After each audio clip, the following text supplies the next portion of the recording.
Kita akan langsung nanyain hal yang satu ini Detikers sama reporter kami dari Detik Sumut. Ada Mas Nizar Aldi. Selamat pagi Mas Nizar. Selamat pagi Indi, Aryo. Selalu dengan layout Detik Sumut yang khas sekali ya. Bener. Dan dia belum diklik, gak apa-apa, gak masalah. Nanti ya setelah tayangan ini kita akan mencoba untuk mengajak Mas Nizar untuk ngeklik wajah-wajah kita di situ Gak apa-apa kan ya. sekarang yang ditampilkan Detik Sumutnya Detik dulu Sumutnya yuk. betul. Mas Nizar, tapi ini kan lagi rame banget nih ya videonya. Bahkan videonya itu sudah mulai berkembang. Tidak hanya kemudian dari si ibu yang quote unquote ibaratnya melabrak gurunya. Kenapa anaknya duduk di bawah? Tapi kemudian sampai anak si gurunya pun ikut bersuara di situ. Dan akhirnya terjadi cekcok dengan sang ibu. Sang ibu dari si anak sekolahnya ini gitu ya. Yang harus duduk di bawah. Nah mungkin boleh diinformasikan kembali seperti apa kronologisnya dari pantauan Mas Nizar sendiri yang berada di sana.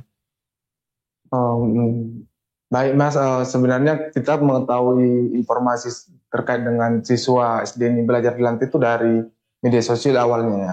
Terus kita coba cari informasi kontak kepala sekolah, kontak sekolah, kontak orang tua dan kita coba menghubungi. Pada akhirnya kita di awal mendapat informasi dan berkomunikasi dengan orang tua siswa tersebut.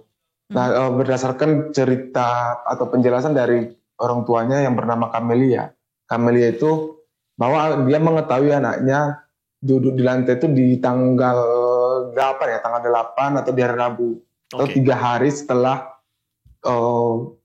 pembelajaran di semester baru dimulai.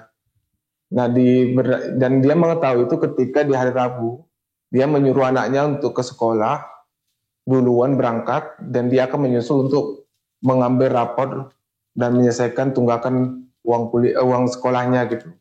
Nah saat itu anaknya mengeluh bahwa dia malu berangkat atau malu sendiri ke sekolah karena dia duduk di lantai gara-gara tidak mengambil rapor tersebut. Nah atas informasi itu orang tua siswa itu mencoba untuk mengkontak wali kelasnya, mempertanyakan betul nggak informasi yang dari anaknya ini.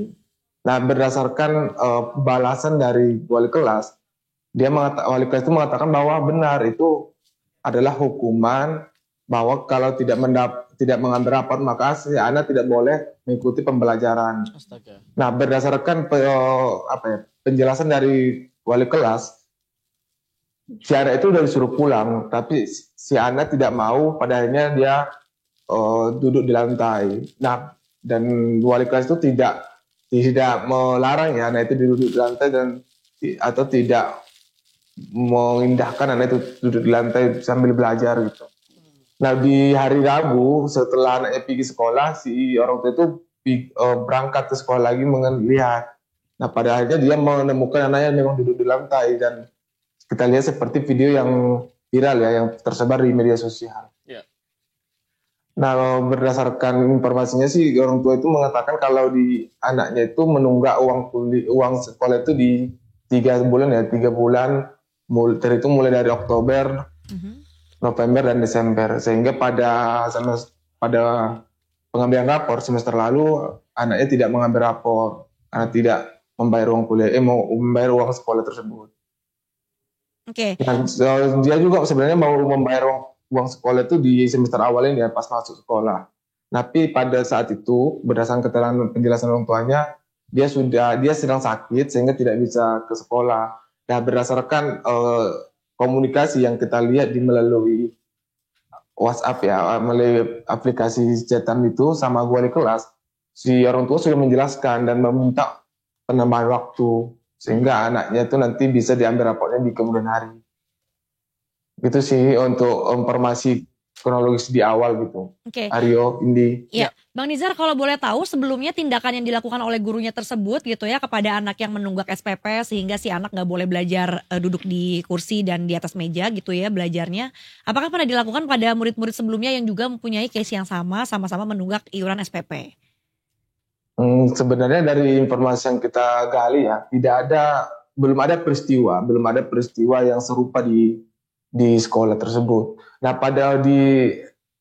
siswa yang duduk di lantai itu sebenarnya punya adik juga di sekolah itu. Punya adik dan sama juga dia menunggak uang sekolah dan tidak belum diambil rapornya, tapi si adiknya itu tidak dihukum belajar di lantai. Nah, berdasarkan penjelasan ketika kita konfrontasi kepada kepala sekolah membantah jika itu adalah aturan dari sekolah ya atau dari yayasan, bahwa tidak ada aturan jika si anak tidak mengambil rapor, si anak itu duduk di lantai sebagai hukuman, nggak ada.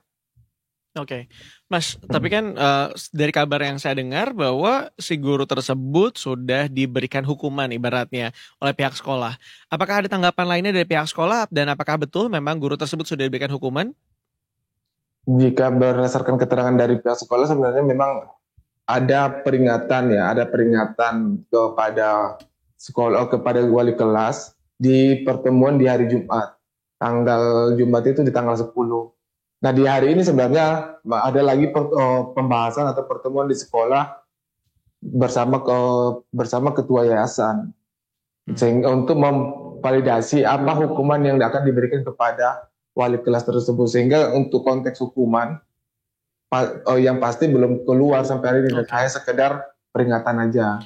Berarti klarifikasinya bahwa sudah diberikan peringatan, tetapi untuk hukuman sendiri masih akan ditetapkan hari ini, karena per hari ini ada pertemuan antara pihak sekolah maupun juga pihak yayasan, begitu ya Mas ya? Ya betul Mas. Oke Bang Nizar, ini juga dapat informasi terupdate terbaru, konon katanya sudah dilunasi, ini SPP-nya sampai tamat SMA begitu ya, karena katanya ini ada kerjasama juga dari salah satu pihak gitu dengan Pemkot Medan. Apakah sudah terkonfirmasi Bang Nizar terkait info yang satu ini? Ya, semenjak peristiwa itu viral di media sosial dan di pemberitaan dan di masyarakat, sebenarnya udah banyak kelompok-kelompok yang menjumpai orang tua siswa tersebut ke rumahnya di hari Sabtu, di hari Jumat gitu. Nah, jadi saat itu di hari Sabtu lebih banyak sebenarnya, mulai dari pagi sampai sore gitu. Nah, ada beberapa kelompok, mulai dari kelompok sosial sampai kepada politisi-politikus yang mengambil sikap dan mengambil momen tersebut. Hanya memang ada juga yang sudah memberikan dia melunasi dan sampai besok sampai tamat SD. Nah, yang terbaru memang ada juga politisi yang sampai dia memberikan beasiswa sampai tamat SMA.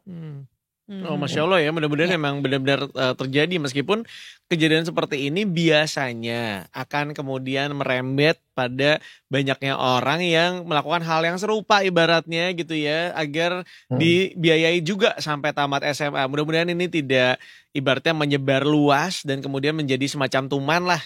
Ya, mudah-mudahan orang tua saat ini mulai mengupayakan agar anaknya bisa bersekolah dengan baik. Amin. Kondisi anaknya sendiri saat ini seperti apa nih Mas? Apakah kemudian sudah diberikan arahan atau juga pendampingan oleh pihak terkait mungkin atau ya profesional? Jika di untuk anak ya, pendampingan sebenarnya tidak ada pendampingan spesifik ya, mulai dari misalnya dari lembaga-lembaga negara yang memberikan treatment untuk menguatkan mental anak tersebut tidak ada. Sejauh ini informasi yang kita terima. Tapi dari yang kita lihat sebenarnya anak itu juga tidak terlalu terguncang juga. Tapi dia namanya juga anak-anak ya, ketika ada kawannya dia tetap bermain gitu.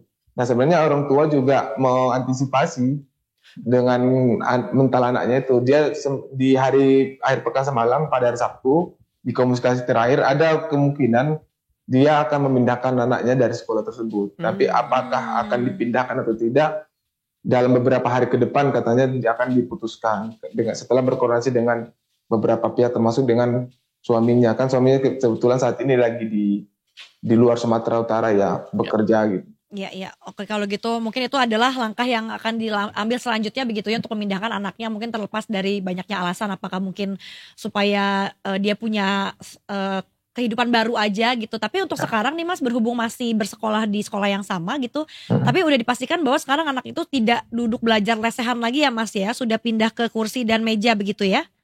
Sudah. Oke, baik kalau gitu. Terima kasih banyak Mas Nizar untuk informasinya ya. Mudah-mudahan ini jadi contoh bersama gitu supaya tidak ada kejadian seperti ini lagi. Baik itu yang dilakukan oleh oknum dari pihak sekolah, kemudian juga mungkin ya dan berikutnya juga ya, sampai mungkin ada oknum yang berusaha mau menunggangi untuk menjadikan kesempatan gitu. Meskipun sebetulnya bagus juga gitu ya. Baik. Mas Nizar, terima kasih banyak. Selamat bertugas kembali. Sampai jumpa. Ya Mbak, Bye Mas. bye.